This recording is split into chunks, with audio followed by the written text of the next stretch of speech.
दोस्तों, फिर से एक नए वीडियो में आपका स्वागत है। निष्ठा 2.0 मॉड्यूल 11 जो सभी प्रश्नों का एक सुपर वीडियो बनाया गया है, जिसमें विद्यालय शिक्षा में नई पहलें मॉड्यूल नंबर 11 में है, जिसके प्रश्न उत्तर लेकर आए हैं हम इस वीडियो में।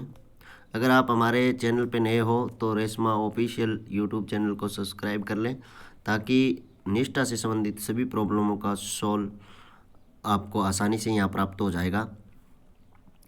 प्रश्न पहला है, मनोदर्पण ऐप के लिए है, तो मनोदर्पण ऐप के लिए बच्चों के लिए मनोवैज्ञानिक सहायता करना, ऑप्शन नंबर 3 सही होगा। स्कूली शिक्षा पर सभी जानकारी प्रदान करने के लिए देश भर के 15 लाख से अधिक विद्यालयों को जोड़ने के लिए शिक्षा मंत्रालय द्वारा शुरू किया गया पोर्टल कौन सा है? ये हम सभी जानते हैं कि शगुन पोर्टल इसका आंसर सही है। विभिन्न परिस्थितियों में सभी राज्यों और संघ राज्य क्षेत्रों द्वारा कार्यान्वित किए जा रहे नवाचारी और सफल मॉडलों को प्रदर्शित करके स्कूली शिक्षा को बदलने के लिए समग्र शिक्षा के तहत किसे तैयार किया गया है? डिजिटल रिपोजिटरी, ऑप्शन नंबर ड है, इसमें एकदम राइट होगा। वास्तविक समय में डेटा एकत्रित करने के लिए सरकार द्वारा शुरू किया गया ऑनलाइन पोर्टल कौन सा है? ये यूडाइस पोर्टल है, जो एकीकृत जिला शिक्षा सूचना प्रणाली, ऑप्शन नंबर द इसमें सही होगा। अगर आप हमारे चैनल पर नए हो तो चैनल को सब्सक्राइब जरूर कर लें, ताकि आपको शिक्षा विभाग व निष्ठा से संबंधित सभी जानकारियाँ प्राप्त होती रहे।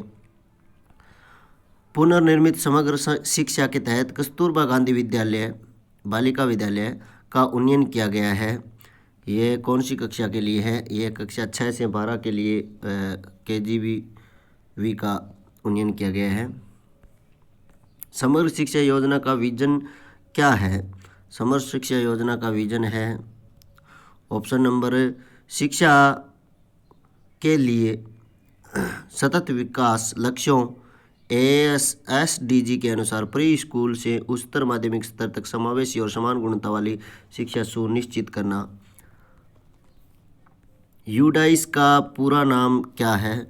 यूडाइस का पूरा नाम है स्कूली शिक्षा पर एकीकृत जिला सूचना। स्कूली शिक्षा पर एकीकृत जिला सूचना इसका पूरा नाम है यूडाइस का। समग्र शिक्षा में निम्नलिखित में से किन कक्षाओं के लिए सहयोग दिया गया है? समग्र शिक्षा के लिए पूर्व विद्यालय से 12 तक सहयोग दिया गया है। समग्र शिक्षा योजना को पुनर्निर्मित किया गया है राष्ट्रीय शिक्षा नीति 2020 की अनुशंसा के आधार पर समग्र शिक्षा योजना को पुनर्निर्मित किया गया है। 2018-19 तक स्वीकृत कुल 5,970 कस्तूरबा गांधी बालिका विद्यालय में से कितने कार्यरत है? तो 4,841 विद्यालय कार्यरत है, इसमें 4841। निम्न में से कौन मध्याह्न भोजन योजना MDM का दृष्टिकोण नहीं है? MDM का दृष्टिकोण अतिथि भोजन नहीं है, ऑप्शन नंबर स होगा, इसका एकदम सही होगा, अतिथि भोजन। कक्षा की छात्राओं को समग्र शिक्षा के तहत आत्मरक्षा का प्रशिक्षण दिया जाता है। कौन सी कक्षा को? 6 से 12 की कक्षाओं को आत्मरक्षा का प्रशिक्षण दिया जाता है, ऑप्शन नंबर ए। संशोधित समग्र शिक्षा के तहत परिवहन सुविधा के लिए है। परिवहन सुविधा माध्यमिक स्तर के सभी विद्यार्थियों के लिए है। ओडिशा में निम्नलिखित में से कौन सी प्रथा को सर्वोत्तम अभ्यास माना जाता है? ओडिशा में मो विद्यालय अभियान को सर्वोत्तम अभ्यास माना जाता है, मो विद्यालय अभियान। समग्र शिक्षा योजना के मुख्य घटक प्री स्कूल शिक्षा, समावेशी शिक्षा को बढ़ावा देना, बड़े भारत, आत्मरक्षा प्रशिक्षण, खेले भारत, स्वच्छ भारत अभियान, ये सभी इसमें है। तो ऑप्शन नंबर 1, 2, 3, 4 क्रम से जो दे रखा है ये होगा 1, 2, 3, 4 और 5। समग्र शिक्षा के तहत विद्यालयों में आत्मरक्षा प्रशिक्षण का उद्देश्य क्या है? लड़कियों की सुरक्षा सुनिश्चित करना, ये इसका उद्देश्य है। निम्नलिखित में से कौन सा सुधार समग्र शिक्षा में हस्तक्षेप नहीं है? हस्तक्षेप परामर्शदाताओं का प्रशिक्षण नहीं है, ऑप्शन नंबर ए सही होगा। निम्नलिखित में से कौन सी पहल बच्चों की प्रकृति का अनुभव करने और बागवानी में रुचि पैदा करने में मदद करती है? विद्यालय पोषण उद्यान इसमें मदद करती है। समग्र शिक्षा का उद्देश्य विशेष आवश्यकता वाले सभी बच्चों को कक्षा खालिस्तान से एक निरंतरता में शामिल करता है। कक्षा 1 से 12 के बच्चों को निरंतरता में शामिल करना है। 1 से 12 राष्ट्रीय शिक्षा नीति 2020 के अनुसार 10+2 संरचना को द्वारा प्रतिस्थापित किया गया है। इसमें ऑप्शन नंबर अभी 2020 की संरचना है वो 5+3+3+4 है, 5 3 3 4। समग्र शिक्षा योजना का मुख्य बल 2T पर केंद्रित करके स्कूली शिक्षा की गुणवत्ता में सुधार करने पर है। एक शिक्षक है और एक शिक्षक है तो दूसरा प्रौद्योगिकी होगा। ऑप्शन नंबर ए इसमें एकदम राइट है। शिक्षा का अधिकार अधिनियम 2009 के तहत सभी निजी विद्यालयों को आर्थिक रूप से कमजोर पृष्ठभूमि से आने वाले बच्चों के लिए अपनी सीटों का कितना प्रतिशत आरक्षित करना आवश्यक होगा? तो RTI के तहत 25% सीटें आरक्षित करनी अनिवार्य है।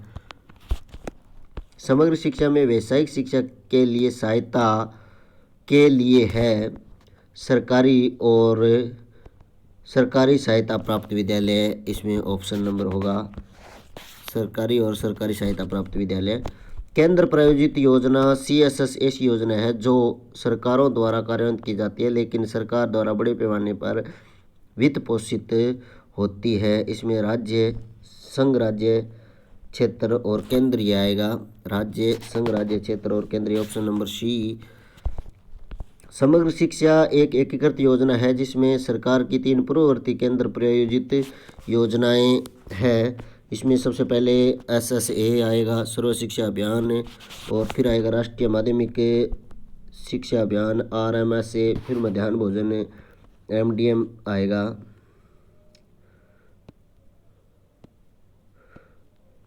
फिर MDM नहीं, इसमें आएगा आपका शिक्षक शिक्षा। ऑप्शन नंबर 2 एकदम सही होगा, शिक्षक शिक्षा आएगा। पहले SSA, RMSA और फिर शिक्षक शिक्षा, ऑप्शन नंबर 2 है इसमें एकदम सही होगा। इस योजना का एक प्रमुख उद्देश्य अध्यापक शिक्षा के लिए संस्थागत सहायता प्रदान करने पर ध्यान केंद्रित करता है। इसमें आएगा अध्यापक प्रशिक्षण के लिए नोडल एजेंसियों के रूप में SCERT, राज्य शिक्षा संस्थानों और डाइट की सुदृढ़ीकरण और उन्नयन करना। ऑप्शन नंबर 1 एकदम राइट होगा अपना। भारत में समावेशी शिक्षा के इतिहास में निम्नलिखित में से कौन एक मील का पत्थर है? इसमें सर्व शिक्षा अभियान 2020 है वो मील का पत्थर होगा। समग्र शिक्षा के तहत पुस्तकालयों को मजबूत करने के लिए दिए जाने वाले वार्षिक अनुदान की सीमा क्या है? इसमें 5,000 से 20,000 रुपये वार्षिक अनुदान दिया जाता है, 5,000 से 20,000। दोस्तों ये इन प्रश्नों की सहायता से एक और आपको सलाह दी जाती है कि हमें 14 प्रश्न सही करने होते हैं 20 में से, तो आप 14 से लेकर 20 तक प्रश्न सही कर सकते हैं। मेरा मानना यह है कि 20 में से 20 राइट न करें ताकि आप सबके दायरे में न आए। तो 14 से 20 तक आप कितने भी प्रश्न सही कर सकते हो, 18 19। अगर आप हमारे चैनल पर नए हो तो चैनल को सब्सक्राइब करना ज़रूर ना भूलें। धन्यवाद। जुड़े रहें हमसे ताकि आपको ऐसे नवीनतम वीडियो प्राप्त होते रहे।